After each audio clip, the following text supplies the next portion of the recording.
Hi! Hello! Namaste అండి. నేను మీ లక్ష్మీ చౌదరిని. వెల్కమ్ టు మిస్టీ మధురిమలు Telugu audio stories. Manasa Smarami part 95తో మీ ముందుకు వచ్చేసాను.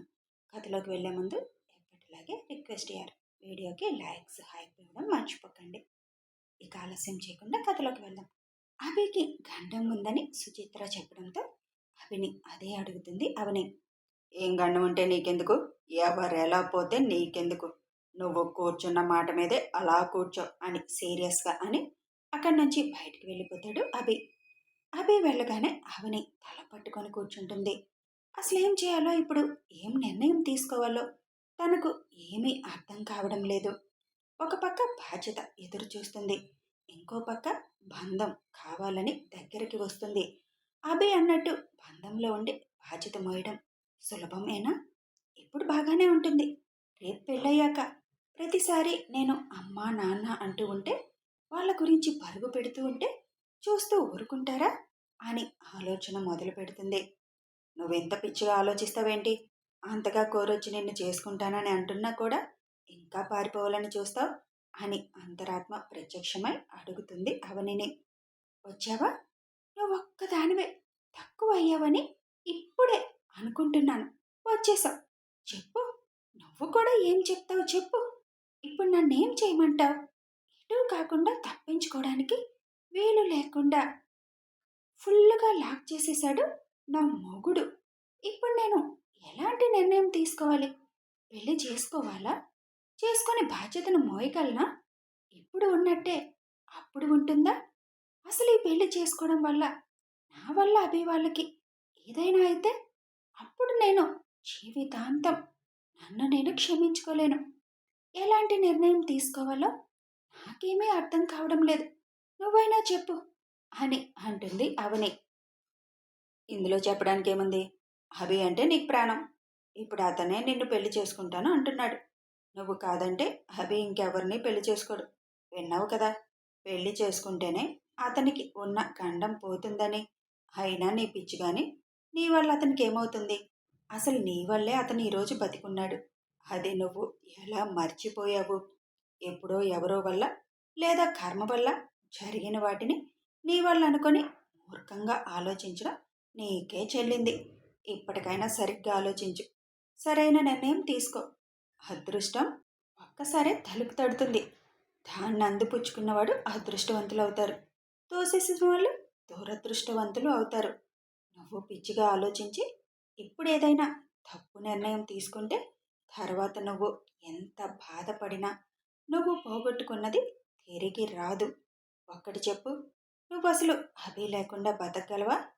బాగా ఆలోచించు. ఎక్కువ టైం లేదు.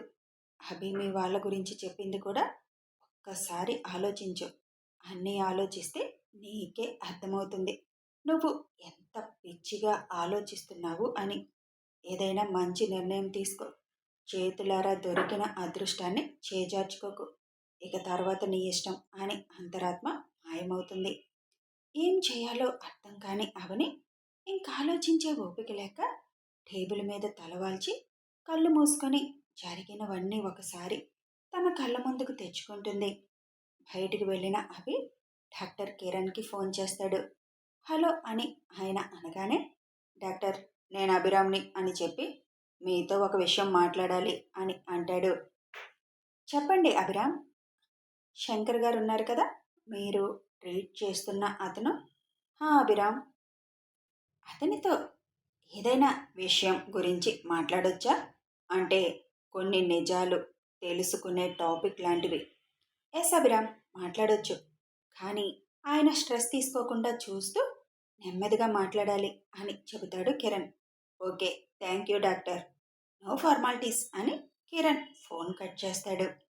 అప్పుడే అభి లోపలికి వచ్చేసరికి అవని తలవాల్చి ఉండడం చూసి, బాగా టెన్షన్ పెడుతున్నా కదా, అంతా నువ్వు చేసుకున్నదే. అంతా కరెక్ట్గా జరిగితే నీకు సర్ప్రైజ్ ఇస్తాను అవని అనుకుంటాడు. డోర్ సౌండ్కి తలెత్తిన అవని లోపలికి వస్తున్న అభిని చూసి మెదడులో ఒక ప్రశ్న మెదులుతుంది. అభిని అడగాలని. సార్, మిమ్మల్ని ఒక మాట అడగాలి అని అంటుంది. ఓడి కాకపోతే 100 అడుగు అని అంటాడు అభి. సార్, మీరు మీ జీవితాన్ని కాపాడిన అమ్మాయి అంటే మీకు ప్రాణమని, ఆ అమ్మాయిని తప్ప ఇంకెవరిని మీ లైఫ్‌లోకి రానివ్వనని అన్నిసార్లు చెప్పారు కదా సార్. మరిప్పుడు తను కాదన్నదని నన్ను పెళ్లి చేసుకోవడానికి వెంటనే ఎలా రెడీ అయ్యారు? అంటే ఇప్పుడు తనని మీరు మర్చిపోతారా? మీరు కూడా అందరిలాంటి వాళ్ళేనా? అని అడుగుతుంది అవని. నీ యంకమ్మ! టెస్ట్ చేస్తున్నావా నన్ను? నేను చేసుకుంటుంది కూడా దాన్నే కదా! అది నీకు తెలుసు. అయినా కూడా నన్ను టెస్ట్ చేస్తున్నావు. సరే, నీ ముచ్చట నేనెందుకు కాదు అనాలి అనుకుని, తనంటే ఎప్పుడూ నాకు ప్రాణమే. తనను మర్చిపోవడం అంటే అది నా చావులో మాత్రమే. నా గుండెల్లో తనకి మాత్రమే చోటుంటుంది. నిన్ను చేసుకున్నంత మాత్రాన నా గుండెల్లో నీకు ప్లేస్ ఇస్తాననుకోకు. పెద్దవాళ్ళ కోసం మాత్రమే మన పెళ్ళి. నీకెలాగో పెళ్ళిష్టం లేదు. నాకెలాగో ఇష్టం లేదు. ఇష్టం లేని ఇద్దరం పెళ్లి చేసుకుంటే ఇంకే టెన్షను ఉండదు కదా! ఒకరి నుంచి ఒకరు ఏమీ ఆశించరు. నేను నా ప్రాణాన్ని తలుచుకుంటూ కాలం గడుపుతాను. నువ్వు నీ బాధ్యతలు మోస్తూ కాలం గడుపు. లోకం దృష్టిలో మాత్రమే నువ్వు నా భార్యవి. నా దృష్టిలో మాత్రం నా ప్రాణమే నా భార్య. ఇప్పుడు నీ ప్రశ్నకు సమాధానం దొరికింది కదా! అవన్నీ అని అంటాడు అభి. హా! అని బుర్ర అడ్డదిడ్డంగా ఊపుతూ, నేను ఇంటికి వెళ్ళిపోవచ్చా సార్? అని అడుగుతుంది. ఇప్పుడెందుకు? పద, లంచ్ చేద్దాం. టైం 2 అయింది. ఎక్కువ ఆలోచించకవని. తొందరగా ముసల్దానివే అయిపోతావు. ప్రతి సమస్యకి ఒక పరిష్కారం ఉంటది. సమస్యలున్నాయి కదా అని మనం పిచ్చి నిర్ణయాలు తీసుకోకూడదు. ఇప్పటికైనా నేను చెప్పింది ఆలోచించు. నువ్వు కరెక్ట్‌గా నిర్ణయం తీసుకుంటావు అని అనుకుంటున్నాను. పద, లంచ్ చేద్దామని అవని చేయి పట్టుకొని తీసుకెళ్ళి సోఫాలో కూర్చోబెట్టి తనే స్వయంగా వడ్డిస్తాడు. మీకు నా మీద కోపంగా ఉందా సార్? ఎందుకు?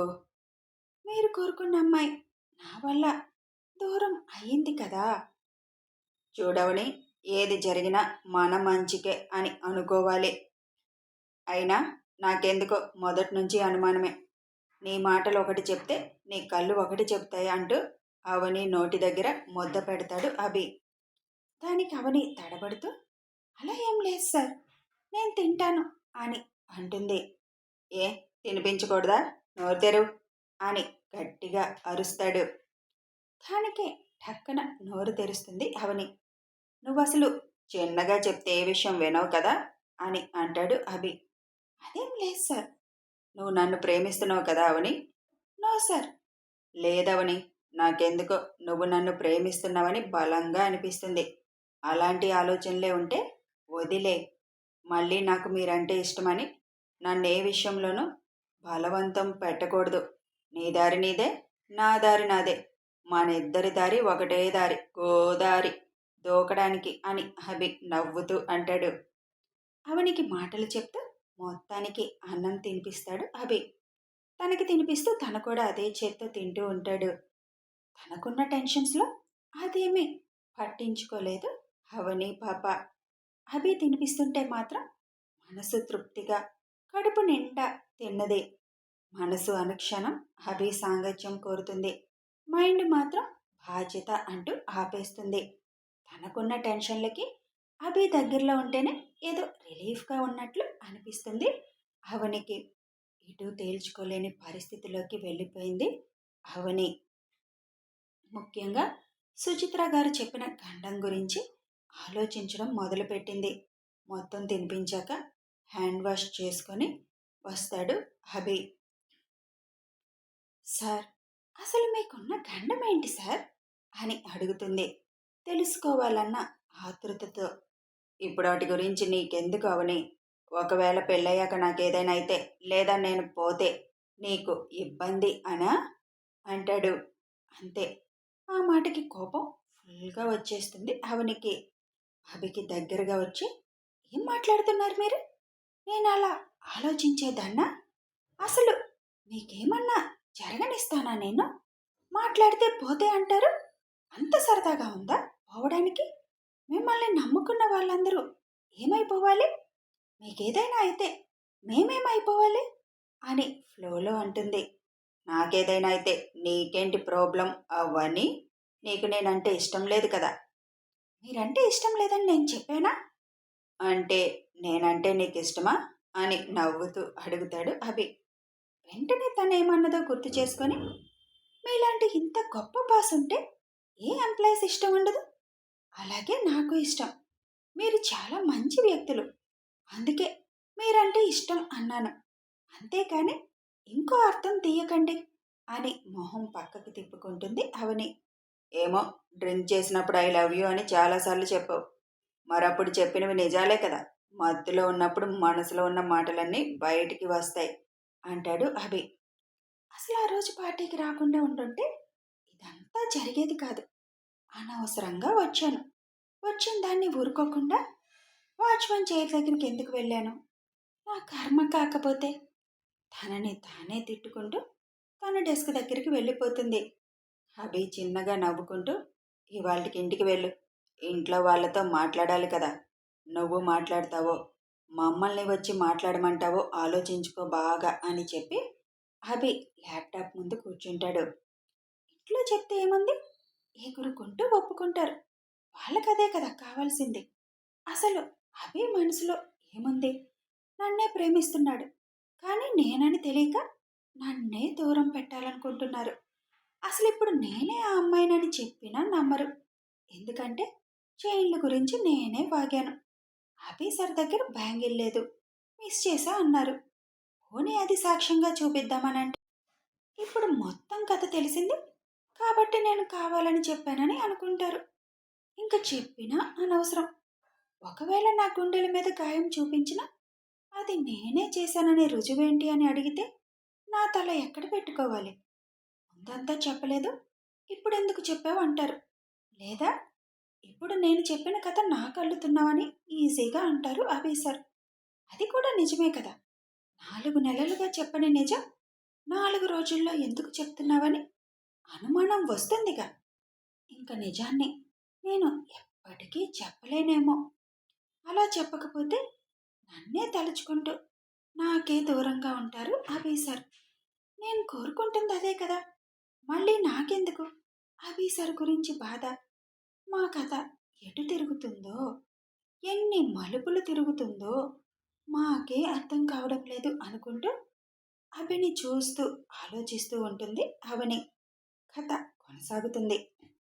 అభి లాక్ చేయగానే అవని పెళ్లి కొప్పుకుంటే అవని ఎందుకవుతుంది? తన మనసుతో చేసే యుద్ధం ఉంటుంది. అవని నేనే మీ జీవితంలో ఉన్న అమ్మాయి అని చెప్పే ప్రాసెస్ స్టార్ట్ అవుతుంది. పెళ్ళయ్యాక చెప్తుందా? ముందు చెప్తుందా? గెస్ చేయండి. ఇక ముందు ముందు ఏం జరగబోతుందో తెలియాలి అంటే కథని ఫాలో అయిపోండి. వీడియో నచ్చితే ఒక లైక్ చేయండి, షేర్ చేయండి, కామెంట్స్ రూపంలో మీ అభిప్రాయాలు తెలపండి. సబ్స్క్రైబ్ చేసుకొని ఛానల్ సపోర్ట్ చేయండి. హృదయదాత్రి కూడా చదవండి యార్. Thanks for watching and listening.